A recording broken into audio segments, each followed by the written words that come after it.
Hola, en aquest tutorial tractarem el tema dels fòrums dins de la plataforma Moodle.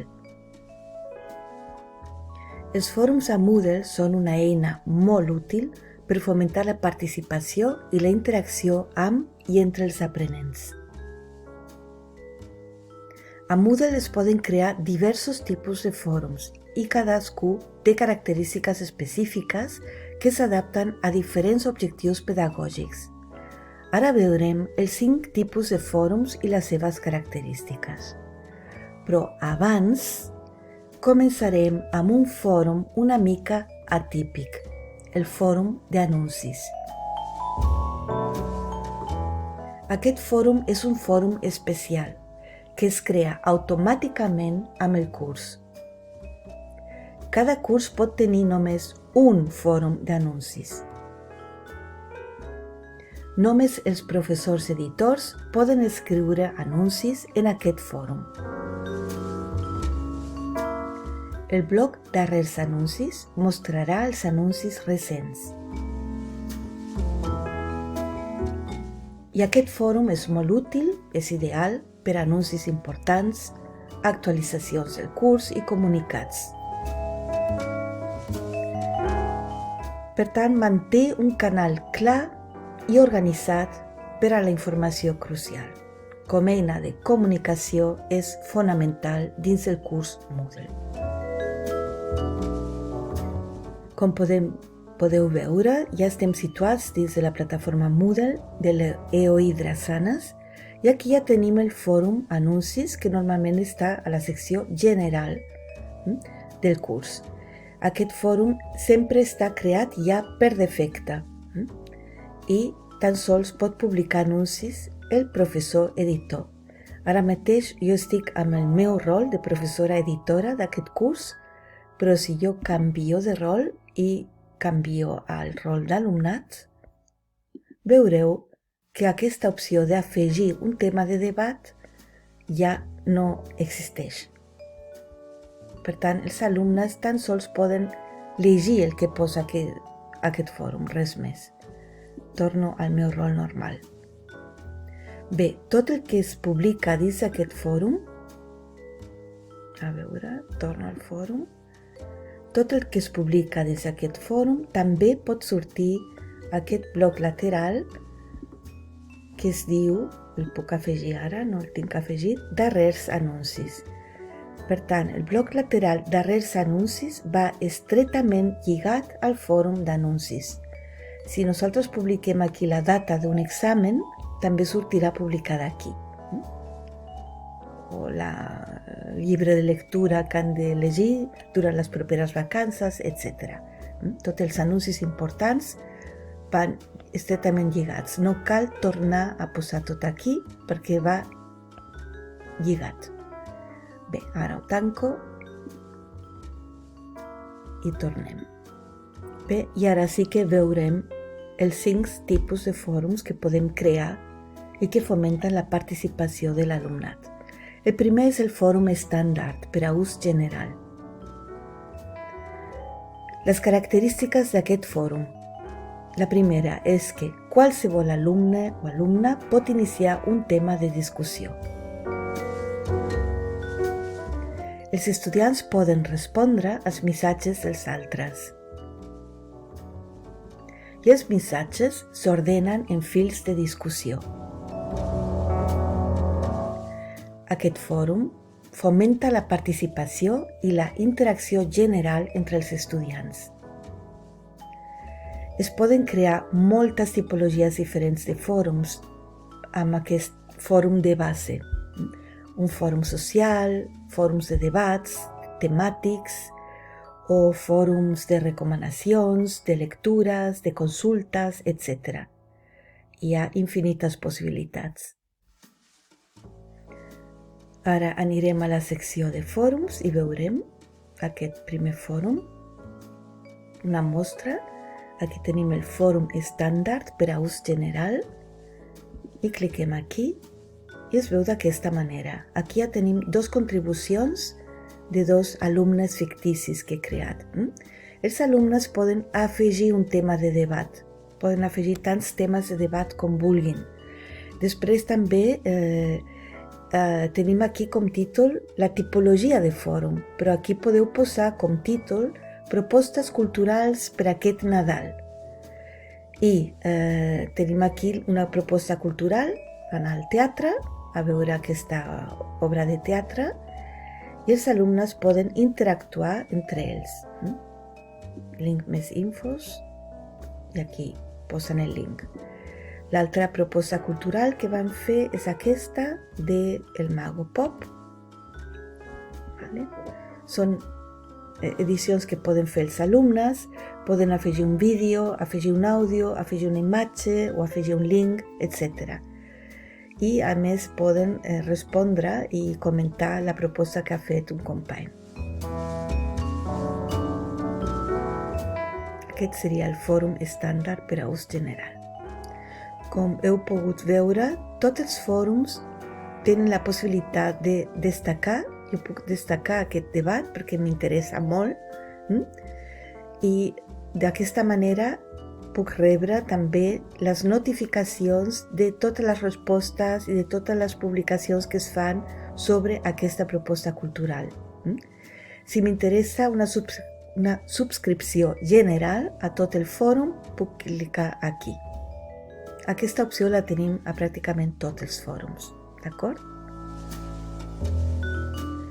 Un recordatori important que s'ha de fer als alumnes és que els estudiants disposen de 30 minuts per continuar editant les seves respostes després de publicar-les.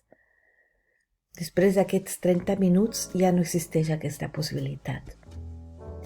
Bé, continuarem amb el següent fòrum, és el fòrum estàndard, mostrat com si fos un blog. Aquest és un fòrum obert, en el qual tothom pot iniciar un tema de debat nou en qualsevol moment.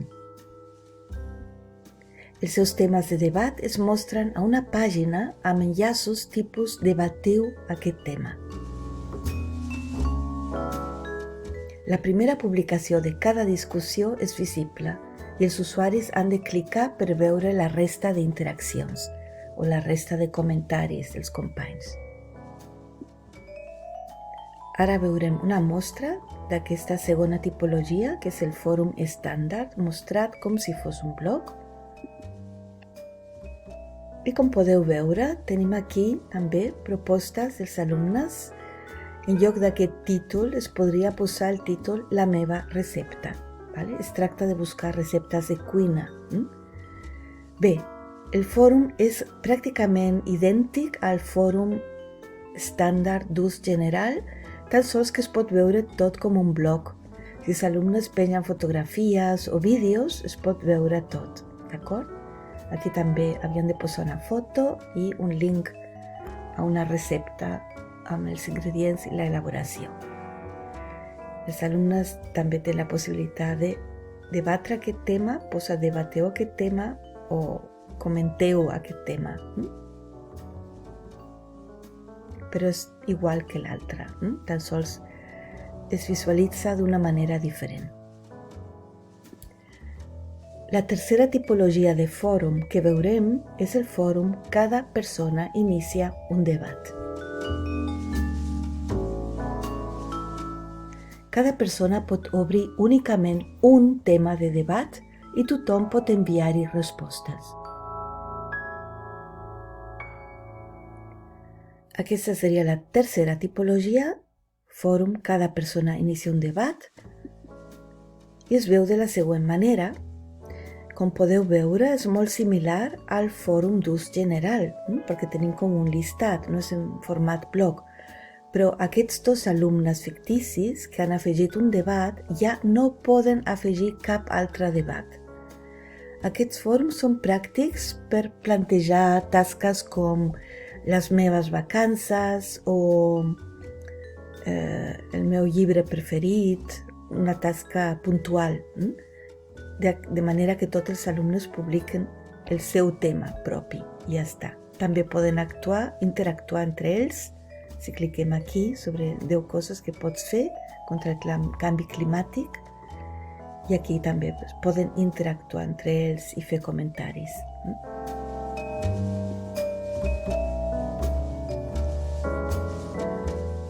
El quart tipus de fòrum és el fòrum debat simple. Aquest tipus de fòrum presenta un sol tema de debat al qual tothom pot respondre. No es pot fer servir amb grups separats. Els alumnes no poden proposar temes. Només el professor pot iniciar la discussió. Pot plantejar el tema de debat. Aquesta opció de fòrum va molt bé si ens volem concentrar sobre un tema en particular. Doncs anem aquí al fòrum Un debat simple. Com podeu veure, aquí cada alumne podia iniciar un debat, tan sols un, i aquí és que tan sols el profe pot iniciar un debat i els alumnes poden participar. Aquí tenim un debat simple i està la tasca que proposa el professor. Quins temes de debat us agradaria proposar? Feu 2 propostes sobre temes que us agradarien comentar amb els vostres companys de classe. I aquí sí que poden participar els alumnes enviant les seves respostes i propostes. Com he dit també, aquí hem de modificar òbviament el títol i adaptar-lo a la tasca concreta que posem. La veritat és que va molt bé aquest tipus de fòrum. Si es fa un debat al nivell de C1 sobre les noves tecnologies o la intel·ligència artificial i els perills que representa o els avantatges, doncs es pot plantejar aquí un fòrum sobre aquest tema.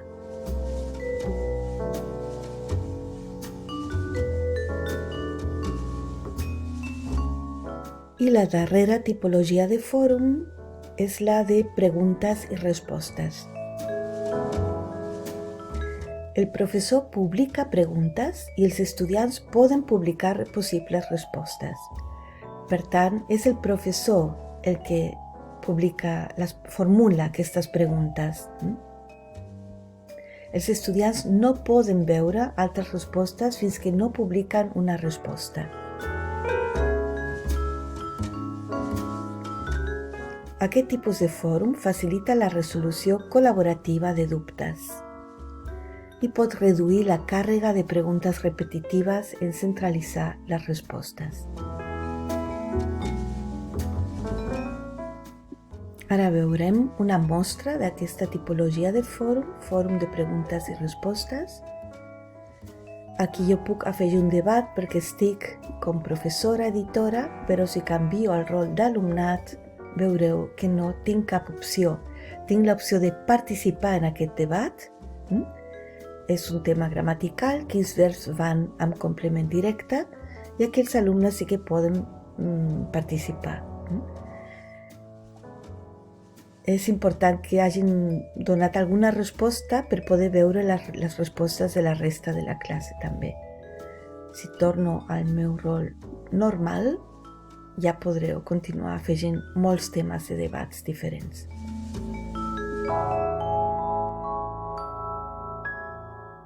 Bé, i ara la pregunta és i com faig aquesta selecció? Com puc seleccionar la tipologia de fòrum? Ja us he explicat que aquest és un punt i a part. Aquest està per defecte. Aquí no podem modificar res, però aquí, si anem als paràmetres generals del curs, veureu que dins de la part general tenim l'opció de tipus de fòrum. I si cliqueu aquí, veureu les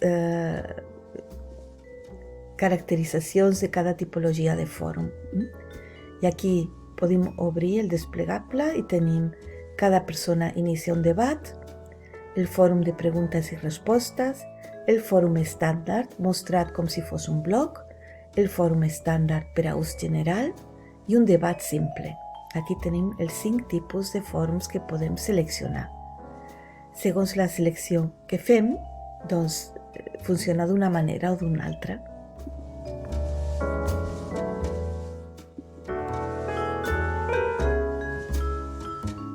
En resum, els fòrums a Moodle són eines versàtils que permeten la interacció i col·laboració entre estudiants i professors. Els fòrums a Moodle es poden adaptar a una gran varietat d'objectius pedagògics i contribuir significativament a l'aprenentatge en línia. Hem arribat al final d'aquest tutorial introductori al món dels fòrums. L'aplicació pràctica i les instruccions sobre com dissenyar un fòrum es troben dins d'un altre tutorial. Un salut, adeu!